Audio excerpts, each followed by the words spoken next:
Hello మామ, welcome back. ఈరోజు వచ్చేసి ఇక్కడ నుంచి నడుచుకుంటూ మా పాతింటి దగ్గరికి వెళ్తున్నా. అది 4 కిలోమీటర్స్ ఉంటుంది. ఇక్కడికి వచ్చి చూస్తే మా డాడీ ఉన్న మా తాత చెట్లకు నీళ్ళు పోస్తున్నారు. అది కూడా చలికాలంలో. ఇక వాళ్ళతో మనకెందుకని మన పని మనం చేసుకుందాం. ఈరోజు వచ్చేసి సండే, మనకు ఫుల్ వర్కౌట్.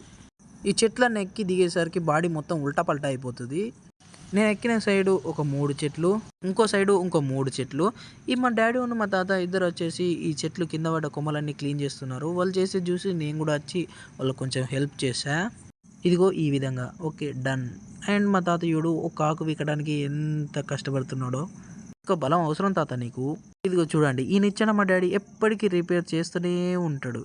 అండ్ నేను ఇక్కడ నుంచి వెళ్ళి మంచిగా ఫ్రెష్ అప్ అయ్యా. అక్కడే ఫ్రెష్ వాటర్. ఇప్పటికి మళ్ళీ ఇంకో చెట్టు ఎక్కేసరికి మళ్ళీ రిపేర్. అండ్ ఒక చెట్టు మీద పతంగి ఉంది, పతంగి ఎగిరేయాలి దిగుడుతోనే.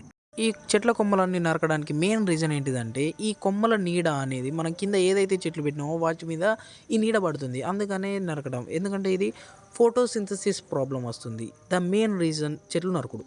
ఓకే మామ, రైట్ హ్యాండ్ మొత్తం వలిగిపోయింది 6 చెట్లు ఎక్కి దిగేసరికి. బాయ్.